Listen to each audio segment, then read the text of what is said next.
La taille et la forme de nos nez sont influencées par le climat. C'est le constat d'une étude publiée cette semaine dans la revue scientifique américaine PLOS Genetics. Il s'avère en effet que les personnes dont les ancêtres vivaient dans les régions chaudes et humides ont tendance à avoir des narines plus larges que les descendants de populations habitant des régions froides et sèches. On va en parler avec vous. Christophe Beck, bonsoir. Bonsoir et bon appétit. Vous avez participé à cette étude. Absolument une étude fascinante qui en révèle... Quoi donc? Qui en révèle sur cette question lancinante qui obsède l'humanité depuis la nuit des temps. Pourquoi la taille des nez diffère? Exactement. Moi, par exemple, j'ai ce que l'on appelle un nez évident. Lorsque les gens se posent la question, tiens, est-ce que Christophe Beck possède un nez? La réponse est... Évidemment. Évidemment. J'ai donc un nez évident. D'accord, oui, mais c'est aussi mon cas. Enfin, Arrêtez de toujours tout ramener à vous, c'est hallucinant. J'en parlais encore au mois d'août avec votre frère, Baptiste Zuckerberg. Il m'a dit qu'il n'en pouvait plus, que ça lui fait péter les plombs. À chaque repas de Pâques, vous ramenez à vous. oui, chaque fois, je Vous ramène ramenez un à moi. vous, c'est un Z et non un R qui finit la... Oui, bien sûr. Non, vous n'avez pas un nez évident, vous avez en revanche des pieds évidents, notamment à cause de leur couleur. Et vous avez également un crâne évident. D'ailleurs, je n'aimerais pas être votre casque. Moi, j'ai un nez évident. Oui. Autrement dit, mes ancêtres, tout porte à le croire, vivaient dans un pays chaud et humide comme un sexe. Et alors, pourquoi est-ce que les nez comme le vôtre préfèrent-ils ce type de climat? Vous êtes tellement prévisible, c'est touchant. Dans les pays chauds, qui trouve-t-on en delà, en dehors, au-delà, que sais-je, mettons au dehors, Oui, au-delà, en dehors dehors de la nourriture un petit peu épicée et Oui. des habits bariolés que les habitants portent. Eh bien, qui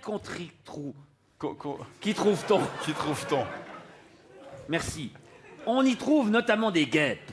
Et alors vous me direz, les personnes qui possèdent un nez plutôt imposant sont défavorisées car elles risquent à tout moment d'inhaler une guêpe. Oui. Eh bien non, car les guêpes qui sont ambidextres ne supportent pas de se retrouver dans un poumon, car il n'y a pas de petit tabouret ou de finger food pour patienter À l'intérieur du poumon. à l'intérieur du poumon. Voilà. En revanche... Quoi? Non, rien. Je vous suis très bien, pas de problème. Oui, c'est clair. En revanche, quoi? En revanche, dans les pays froids, l'air et les nez sont plus fins. Voilà, pourquoi? Vous comprenez? Oui. Très bien. L'air froid est sec comme une pâte, Oui. pénètre dans le nez. S'il est fin, il rallonge l'onde. Il rallonge. Il se trouve que les narines plus étroites augmentent l'humidité de l'air en le réchauffant. Oui. Donc les personnes qui ont un nez fin dans les pays froids Voilà. sont favorisées. Par sélection naturelle, elles ça. s'y imposent et les gens qui ont un nez plus imposant, Bien sûr. pardonnez la redondance, Pas de problème.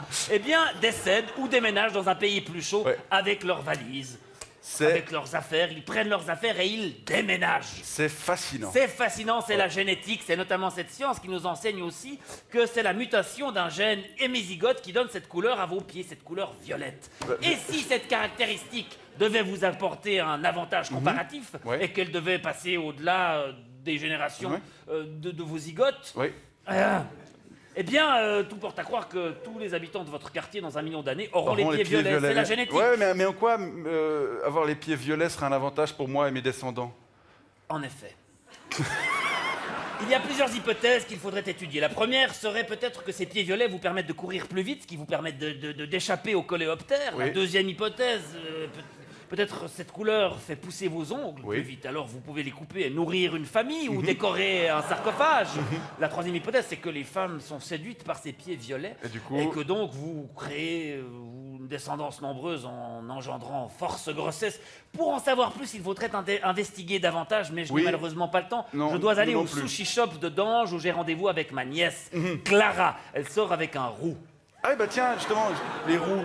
Quoi, les roux? Bah, pourquoi les roues sont roux? Les roux sont roux pour une part d'entre eux à cause de la mode à laquelle ils cèdent. Pour les autres, c'est leur couleur naturelle, une couleur qui d'ailleurs leur permet de respirer davantage et mieux. Ce qui est d'ailleurs un lien avec les nez fins, vous voyez, finalement, tous... La boucle est bouclée. C'est la boucle qui se boucle, Ouais. c'est la génétique, c'est fascinant. Avez-vous du fromage? J'ai mal à la tête. Non, malheureusement, on a déjà tout vendu. Désolé. Christophe Beck, chercheur en génétique, merci beaucoup C'était passionnant. pour ces explications. Et bonne soirée.